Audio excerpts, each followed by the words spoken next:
Tonight on Golf Central, there's a brand new #1 in the official world golf ranking, but just how dominant will Dustin Johnson be going forward? We discuss. And on Sunday at Riviera, DJ added another line to his career resume, but is he Hall-worthy? Lisa, John Feinstein tells us why he's going to join the game's greats eventually. We all know that DJ has the distance and power, but I will tell you why it's not just the long ball that will keep him on top of the world golf ranking.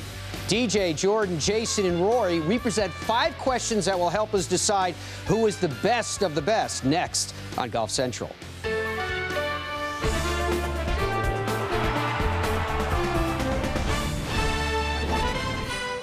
Golf Central. Brought to you by Titleist. Wow, what a week it was for new world #1 Dustin Johnson, joining Jack Nicklaus and Tiger Woods as the only players in the modern era to keep a certain winning streak going for 10 years or longer. More on that in just a moment. A busy night ahead on Golf Central. Welcome, Lisa Cornwell, George Savaricas. Glad to have you along with us. Busy week for Dustin Johnson on and off the course. His fiancee Paulina Gretzky announcing they have their second child on the way, and DJ finally able to snatch that first W at the Genesis Open, turning Riviera into a nice 36-hole Sunday stroll down victory lane. He really put this thing away in the third round with a bogey-free 64, in which his lead went from 1 to 6 by the end of the round. From there, an even par 71, enough to help him capture his 13th career PGA Tour victory and made it 10 straight seasons with the win. So DJ, not the first to become #1 thanks to a victory since 2000. Back in 04, it was Vijay Singh going head-to-head with Tiger Woods in the final group of the Dell Technologies Championship. And what a season it was in 04 for Vijay. Tiger, who he put together 9 wins, including the PGA Championship, and also won PGA Tour Player of the Year and achieved the #1 ranking for the first time in his career, Lisa. 7 years later, hard to believe, Luke Donald in the 2011 BMW PGA Championship, playing alongside #1 at the time, Lee Westwood, in the final group. Well, he would win and overtake him to become #1 in the world. And this was such a big reason why Luke Donald, just a fantastic putter. The win was his 5th career European Tour title. While Luke did it one way to get to world #1, Rory McIlroy certainly did it another at the Honda Classic. This is where he wrestled away the top spot from his Ryder Cup teammate in 2012, Luke Donald. Check out this performance 5 years ago, holding off a hard-charging Tiger Woods on Sunday. Rory went on to win 4 times worldwide that year, including the PGA Championship at Kiawah Island. What a 2012 it was. And who could forget the total domination by that man in 2015, Jason Day, overtaking Rory as #1 in the world. He came out of the gates in the first round in this event, and, you know, just a mid-range bunker shot. Are you kidding me? The toughest shot in golf, holing it out for eagle. Just part of his brilliance with every single club in the bag.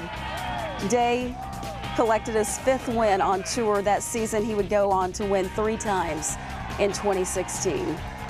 Jason Day held on to that world #1 for quite some time until Dustin Johnson had his way with the field in the 2017 Genesis Open. You just saw this a week ago.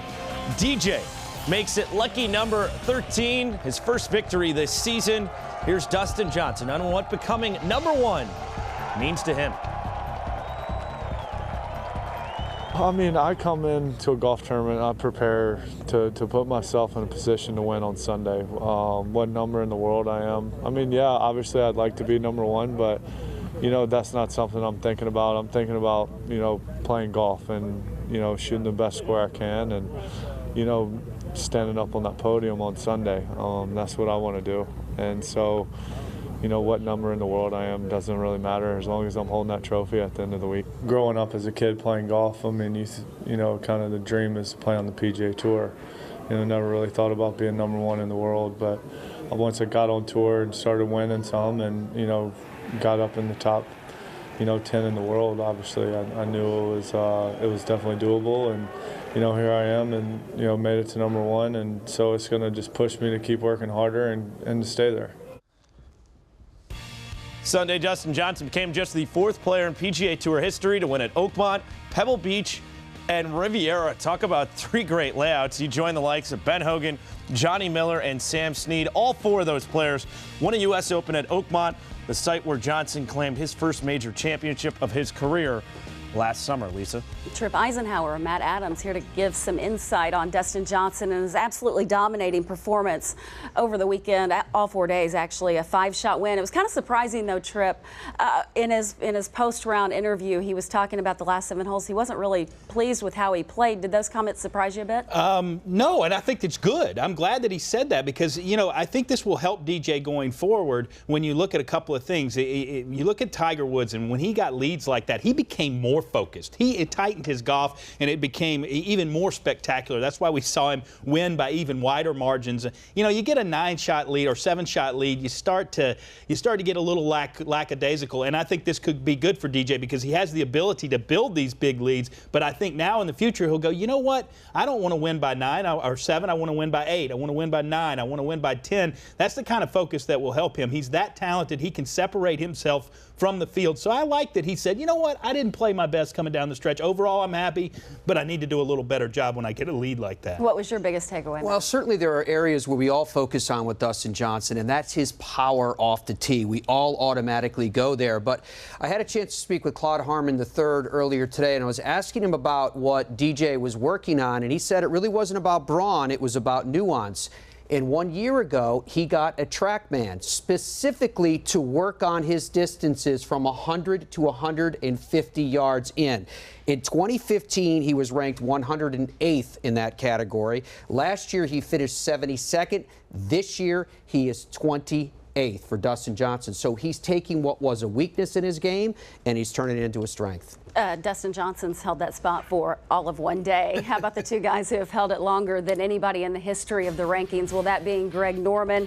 Trip, let's start with him, Matt, who held it for 331 weeks. Well, you know what? He was probably one of the best drivers in the game, in the history of the game, because he was a great driver with the old technology and the old ball. He was even long there, but he was even longer and better with the new technology. And he had great confidence, too. I asked Greg Norman one time, how far can you hit a golf ball? He said, as far as I want to.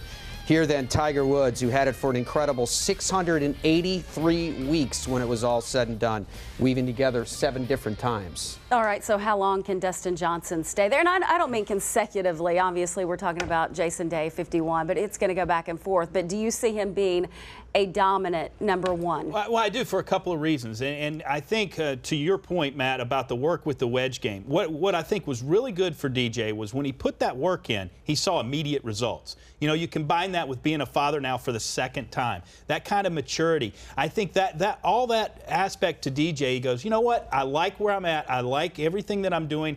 I've got to put the work in. He's going to keep doing that and keep improving and chipping around the edges. And speaking of chipping, I'll get there in a little bit later in the show. That's one of the big reasons why I think DJ, the overall picture is so good for him going forward. The age, the maturity, the work is starting to see results. It's all good for DJ. I agree with you from the standpoint that I think Dustin Johnson will continue to play well because of all the work that he is putting in, the maturity that he has at this point in his life. But I do not believe that he's going to be number one in the world for very long. The way that the world rankings work is they work on a 24-month decay, that's their word, not my word, on the back end of the rankings. And that's the reason why you can see anomalies like a player may not even play in a given week and they either go up in the rankings or they go down. Right now, the top 6 are so bunched and they're so close, and we don't even know if someone's going to come outside of that. Maybe it's going to be a Justin Thomas or whoever that will have a run on the year. So I think it's going to be, as far as the rankings go, a period of great volatility. All I know is there's a lot of math involved. I'm glad that there's the website so I can just look it up, because you were talking about numbers, and maybe George understands it. I don't know. At times in recent years, it's been quite the carousel for number one in the world golf rankings. You've heard from Dustin Johnson. Let's get to the reaction from his peers on the PGA Tour to the new world number one.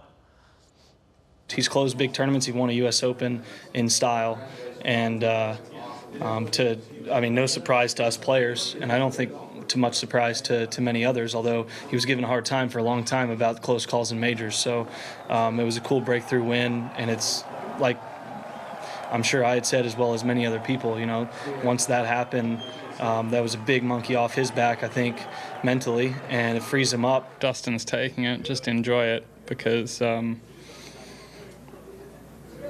think as we've seen since Tiger really dominated that position, no one's staying there too long. I mean, Jason has been there quite a while, and Luke Donald also held on to it for quite a while, but other than that, it's very difficult.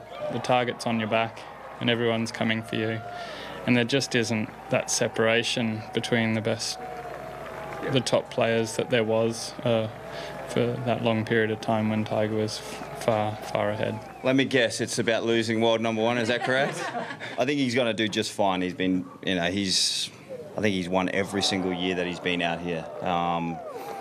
That's a formula. You got to win every single year, and you got to win as much as you can. And he's done such a good job of doing that. And to be able to not only do that, but play well consistently, whatever he's doing, he just needs to keep doing. From June of 2005 until the end of October 2010, Tiger Woods was the sole player to sit atop the world ranking since Lee Westwood took over that top spot in October 2010. However, there have been 24 changes for that top spot since. Sunday, Dustin Johnson became the 9th different guy to reach number one during that span alone, Lisa.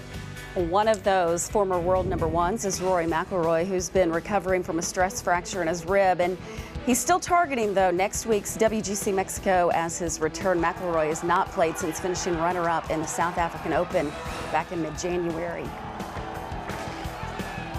And on that note, since it's President's Day, this seems worthy of a mention. Rory tested out that rib injury Sunday morning while playing golf with President Trump at Trump International. No Laying Up posted this photo on Twitter of Rory, Mr. Trump, Clear CEO Gary Singer, and former Major League Baseball player Paul O'Neill.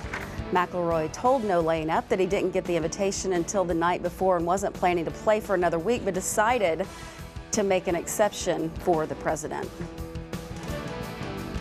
Much more to come on Golf Central. We look at Rory McIlroy, Dustin Johnson, Jason Day, and Jordan Spieth at their best. Who is the best of the bunch? And we're taking a look at former world number one Fred Couples, who did something he hasn't done in nearly 30 months. Plus, it's a celebration for Hana Zhang once again. We're taking a look at her first win down under. Golf Central is brought to you by Titleist, the #1 ball at the Genesis Open. Shipsticks, the largest golf bag shipping company in the world, simplifying the way you travel.